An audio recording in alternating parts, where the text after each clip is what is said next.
بسم اللہ الرحمن الرحیم نحمدہ ونصلی علی رسولہ الکریم۔ آج ہم کلاس 6 کے اسلامیات میں سبق اذان کی فضیلت و اہمیت پیج نمبر 47 نمبر پیج پر اذان کی فضیلت و اہمیت اس کے متعلق پڑھیں گے۔ سب سے پہلے ہم یہ پڑھیں گے کہ اذان لفظ کی تحقیق کیا ہے، یہ لفظ کیا معنی رکھتی ہے، اس کی معنی کیا ہے لفظی۔ تو اذان کی لفظی معنی جو ہے وہ اعلان کرنا، اطلاع دینا، لوگوں کو خبردار کرنا اور ایک چیز کا اعلان کرنا۔ تو گویا یہ اذان نماز کے لیے ایک اعلان ہے، لوگوں کو نماز کے بلانے کے لیے ایک اطلاع ہے، اس لیے اس کو اذان کہتے ہیں۔ تو فرماتے ہیں پیج نمبر 47 نکالے اور 47 نمبر پیج پر آپ دیکھیں اذان کا معنی و مفہوم۔ اذان کا لفظی معنی ہے اعلان کرنا اور اطلاع دینا، کسی کو اطلاع دینا، خبردار کرنا۔ نماز کا وقت ہونے پر عربی زبان کے چند مخصوص کلمات بلند آواز سے پڑھے جاتے ہیں، ان کلمات کو اذان کہا جاتا ہے۔ جب نماز کا وقت ہوتا ہے تو مؤذن کھڑا ہو کر لوگوں کو ایک پیغام دے رہا ہوتا ہے۔ وہ پیغام کیا ہوتا ہے؟ اللہ اکبر، اللہ اکبر، کہ اللہ سب سے بڑا ہے، اللہ سب سے بڑا ہے۔ یہ دنیا کی ساری چیزیں چھوٹی ہے، تجارت چھوٹی ہے، کاروبار چھوٹا ہے، جاب کرنا چھوٹی بات، لیکن نماز پڑھنا سب سے زیادہ ضروری، کیونکہ یہ اللہ اکبر، اللہ کی ذات بڑی ہے اور اللہ نے اس کو فرض کیا ہے۔ اب ہم یہ پڑھیں گے آگے پیراگراف میں اذان کی ابتدا، کہ اذان کی ابتدا کیسی ہوئی، اس کا بیک گراؤنڈ کیا ہے۔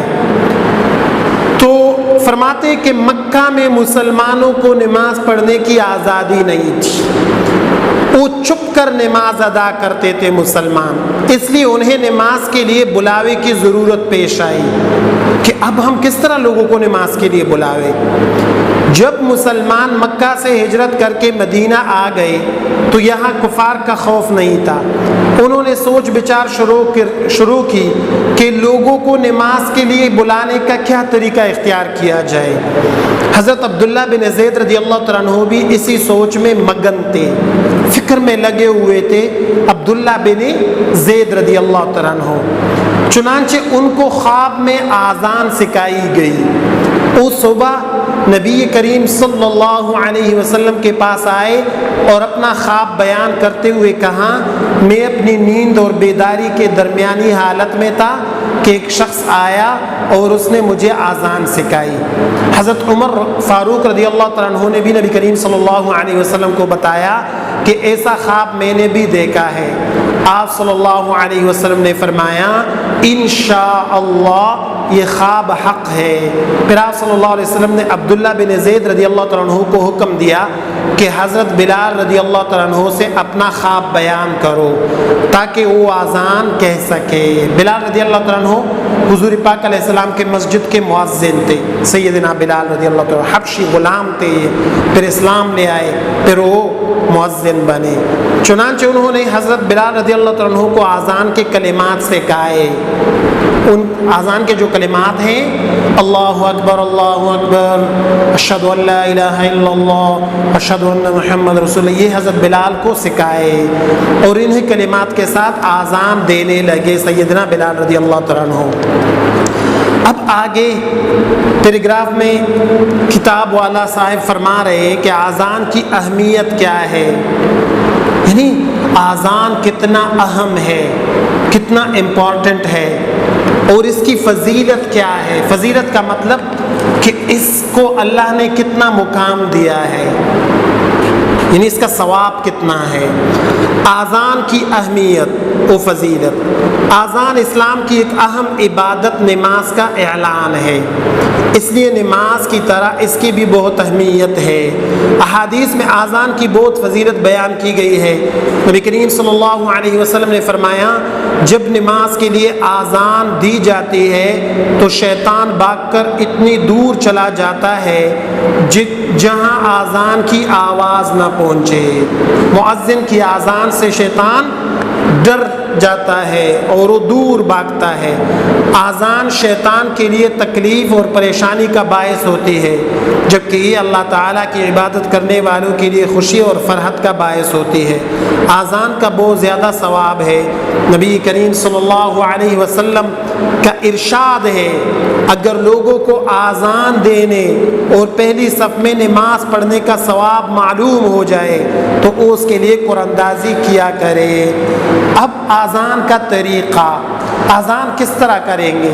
تو آذان کا مسنون طریقہ یعنی سنت طریقہ یہ ہے۔ مسنون کا مطلب سنت طریقہ کہ مؤذن قبلہ روح کھڑے ہو کر شہادت کی انگلیاں اپنے کانوں میں ڈالے اس طرح اور قبلے کی طرف منہ کرے اور یہ جو دونوں انگلیاں ہیں یہ کانوں میں ڈالے اور پھر اللہ اکبر اللہ اکبر، پھر اذان کی کلمات درج ذیل بلند آواز سے کہے، بلند آواز سے کہے۔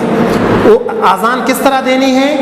اللہ اکبر اللہ اکبر، اشہد ان لا الہ الا اللہ، اشہد ان محمد رسول اللہ، حی علی الصلاة، حی علی الفلاح، اللہ اکبر اللہ اکبر، لا الہ الا اللہ، اللہ اکبر، اللہ سب سے بڑا ہے۔ اشہد ان لا الہ الا اللہ، میں گواہی دیتا ہوں کہ اللہ کے سوا کوئی عبادت کے لائق نہیں۔ اشہد ان محمد الرسول اللہ، میں گواہی دیتا ہوں کہ محمد صلی اللہ علیہ وسلم اللہ کے رسول ہے۔ حی علی الصلاۃ، آؤ نماز کی طرف، حی علی الفلاح، آؤ کامیابی کی طرف۔ اللہ اکبر، اللہ سب سے بڑا ہے۔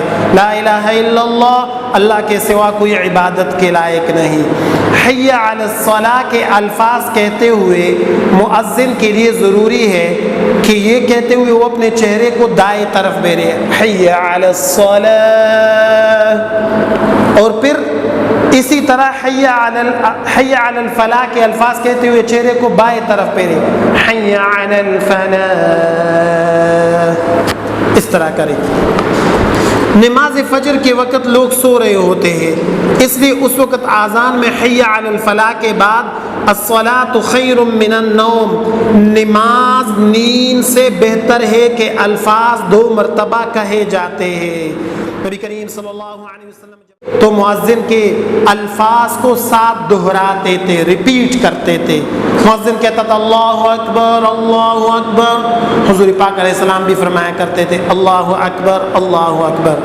اور جب مؤذن حی علی الصلاۃ اور حی علی الفلاح کے الفاظ کہتا تو آپ صلی اللہ علیہ وسلم اس کے جواب میں لا حول ولا قوت الا باللہ کہتے۔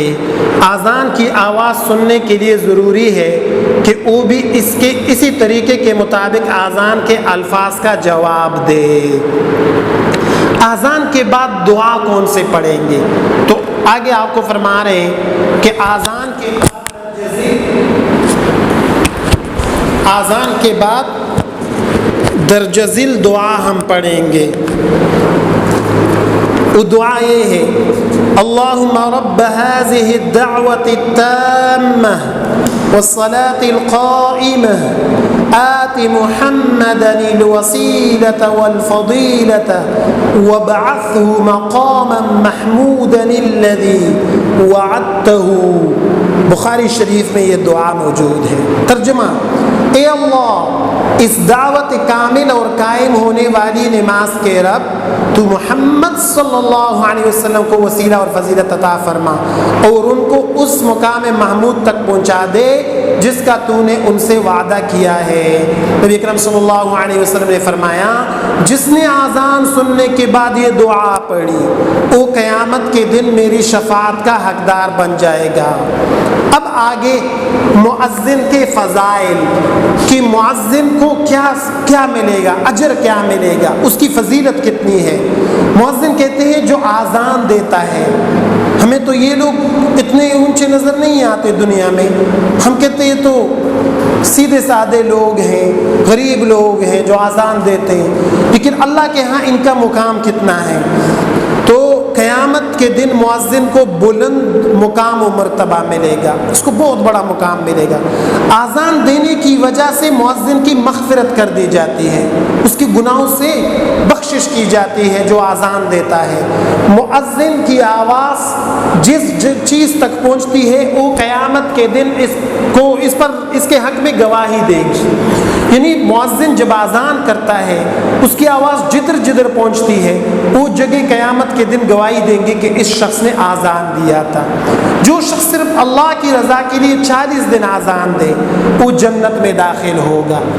اور اسی طرح ایک حدیث میں ہے کہ جو 7 ایئرز اذان دے گا اللہ کی رضا کے لیے اس پر جہنم کی آگ حرام کر دی جاتی ہے۔